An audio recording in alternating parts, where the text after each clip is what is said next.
Will you dare to be great?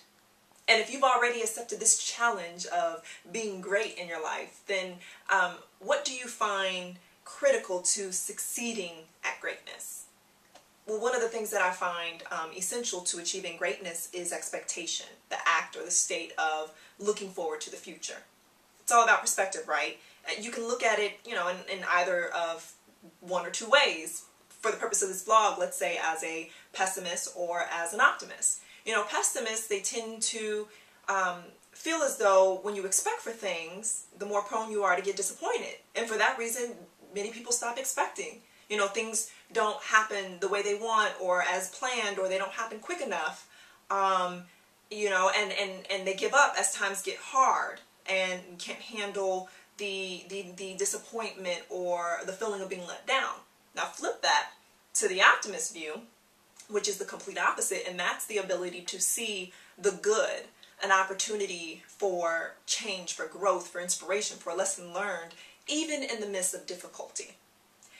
When we live a life of expectation, it gives us the control to choose how we live our lives, right? We choose the level we live on.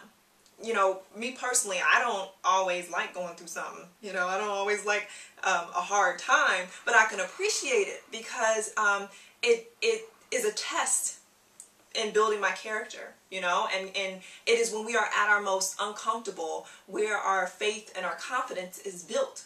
Character development is an opportunity to become wiser. It's an opportunity to become stronger, and it gives you the endurance to hold fast to your dreams. If you can find the good in every situation in your life, you will find an opportunity. And we should always be in search of opportunities, right? Because they're there, they're all around us. There are no permanent problems, only solutions, opportunities, and possibilities. We need to change our mindset, the way we think, and even more important, the way we speak, which in turn will change what we receive from God. Where is our faith? And how are we exercising our faith without expectation? If your expectation is, whatever happens, happens, are you trusting and believing God for that thing that you hope for in your life? No, life is not just whatever happens, happens. It's what we make happen. It's what we actively work towards and what we prepare ourselves for as we trust God to bring full fruition and completion to that very thing that we believe Him for. A harvest after we've sown the seeds. When the time is right, to everything there is a season and a time to every purpose under heaven. Life is not just whatever happens, happens. We are here for a purpose, each of us having our own set of skills, talents, and abilities for fulfillment of that purpose. Don't give your life over to the dangerous waves of the sea, waving from one thing to the next thing, not knowing what direction you're going. You can't see a clear vision or goal or dream in front of you. Life is on purpose. We are living on purpose for a purpose. In fact, we are here for the reason to purposely achieve our calling in this lifetime, and we cannot get there if we're walking around aimlessly and without expectation. God has placed a powerful purpose in our hands, and we need to know how to handle it so that we can be blessed by it.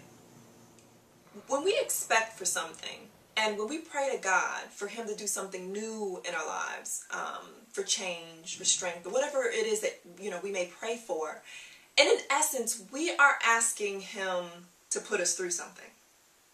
Think about it. I know we don't think that way when we're praying.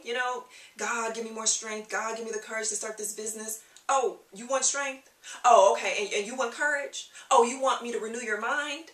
Okay, so then you need to be prepared for the next level that you're praying for, right? And most of the times God will put us through a test, and He'll put us through something to prepare ourselves for it. We have to remember that God, He is the ultimate Father, right? And what do parents do to their children? They teach them. They guide them and instruct them on this thing called life.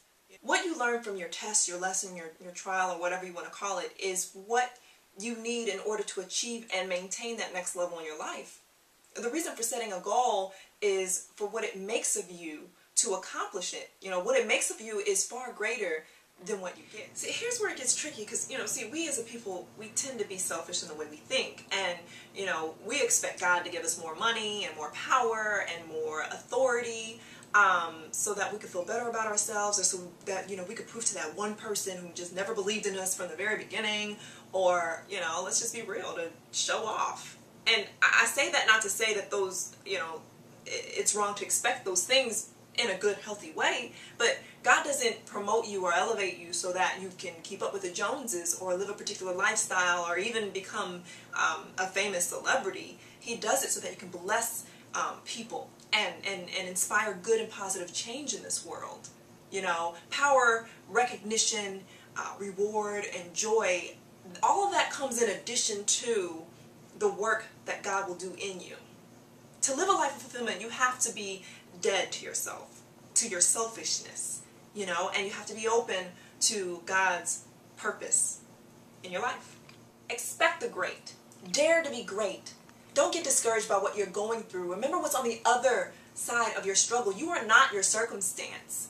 Be steadfast and unmovable. Keep your heart open to dreams. For as long as there is a dream, there is a hope. And as long as there is a hope, there is a joy in living. To accomplish great things, we must not only dream, but act on those dreams in full confidence and faith. 20 years from now, you'll be more disappointed by the things that you didn't do than by the things that you did do. Be blessed, y'all.